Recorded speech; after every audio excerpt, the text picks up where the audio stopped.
how can we impart knowledgeable, maybe on social media, internet, or how do we do it? I think the starting point needs to be initiating conversation, which is why I think we're all here today, and which is why I was very, very happy to support this initiative, because I think we don't talk about it enough, and that's the gist of what everybody has been saying here. Even though culturally we had different roots approaching menstruation. So I think the starting point needs to be generation of more dialogue, more conversation, because only when you talk about something will you ask about it. So I have a thumb rule for any issue. I think the first thing you got to do is discuss. When you start discussing something, which so far has not been spoken about, it comes into the forefront. So even though you may be uncomfortable about it initially, the discussion process starts. Then a few people will debate it. So there will be, someone who will say, oh, but traditionally these were our things. As Sinu brought to light, there was a very valid reason to begin with why women couldn't go into temples. It has now been convoluted and brought to a point where, it's almost become sexist. That's the interpretation of it. So then debate will happen. So discussion, dialogue, debate, and then change happens. There's always a 3-stage process required to bring about any societal change, whether it's something as basic as trying to abolish sati.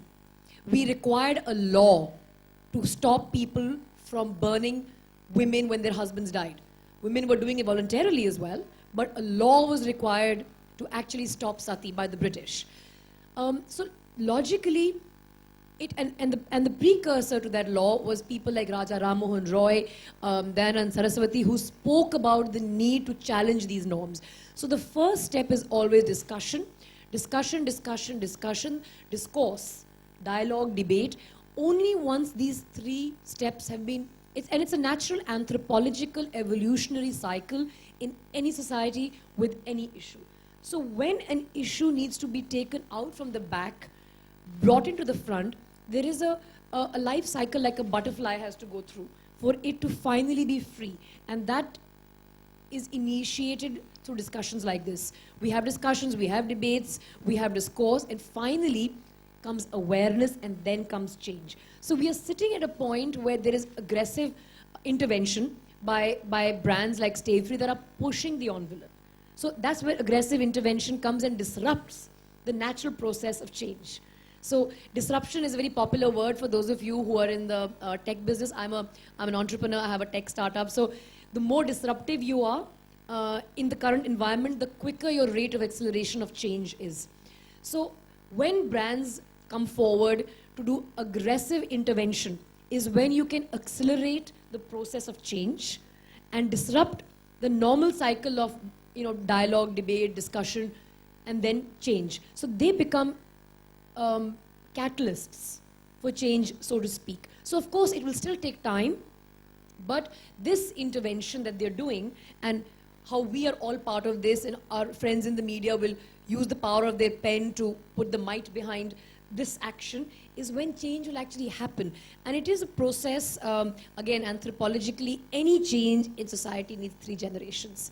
That's 15 times 3, so 45 years, unless there is disruptive action and aggressive intervention. So we have taken the first step in Absolutely. the right direction. Cool, but 45 years is a hell of a lot of time. Yeah, none of us will be around there. I know, which is the sad part, which is why more of us need to disrupt. Yeah. Everybody sitting in this room needs to play their part in disrupting this process. Because unless you disrupt it, the change works like this.